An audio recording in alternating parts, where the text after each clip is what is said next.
கிருஷ்ணகிரி மாவட்டம் ஊத்தங்கரை அருகே தேசிய நெடுஞ்சாலையில் விபத்தில் சிக்கிய தனியார் நிறுவன பேருந்து தீப்பற்றி எரிந்ததால் பரபரப்பு ஏற்பட்டது. கூடுதல் விவரங்களை செய்தியாளர் ரமேஷ் வழங்க கேட்கலாம்.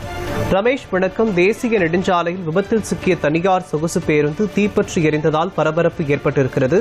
மேலும் இந்த விபத்தில் சிக்கிய பேருந்தில் பயணித்தவர்கள் மீட்கப்பட்டிருக்கிறார்களா, யாருக்கேனும் பாதிப்பு ஏற்பட்டிருக்கிறதா பற்றிய விவரங்கள் என்ன சொல்லுங்க. மோகன், கிருஷ்ணகிரி மாவட்டம் ஊத்தங்கரை அருகே உள்ள கொட்டுக்காரன்பட்டி பகுதியில் இருந்து போச்சம்பள்ளி சிப்காட்டில் உள்ள தனியார் ஷூ கம்பெனிக்கு ஆட்களை ஏற்றிக் கொண்டு காலை 6:50 மணிக்கு கொட்டுக்காரன்பட்டியில் இருந்து கிளம்பிய பேருந்து கல்லாவியைச் சேர்ந்த மாதேஷ் என்பவர் ஓட்டி வராங்க. இந்த பேருந்து ஊத்தங்கரை அருகே நாட்டான் கொட்டாய் பகுதியில்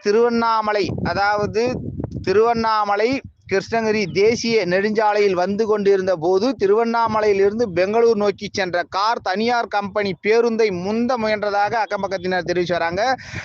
அப்போது எதிரே வந்த இருசக்கர வாகனத்தின் மீது மோதியதில் இருசக்கர வாகனம் தீப்பிடித்து அருகே இருந்த பேருந்து அடியில் சிக்கிக் கொண்டது. இதனால் தனியார் ஊழியர்களை ஏற்றி சென்று வந்த பேருந்து தீப்பிடித்து எரிய துவங்கியிருக்கு.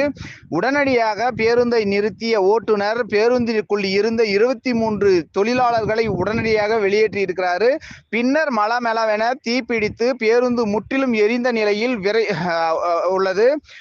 தகவல் அறிந்து விரைந்து வந்த ஊத்தங்கரை தீயணைப்பு மற்றும் மீட்பு படை வீரர்கள் தீயை கட்டுக்குள் கொண்டு வந்திருக்கிறாங்க. இருந்த போதிலும் முற்றிலுமாக எரிந்த காட்சிகளை பார்க்க முடிகிறது. இதனால் தேசிய நெடுஞ்சாலையில் 1 மணி நேரத்திற்கு மேலாக போக்குவரத்து பாதிப்பு ஏற்பட்டு பெரும் பரபரப்பு ஏற்பட்டது. மோகன்.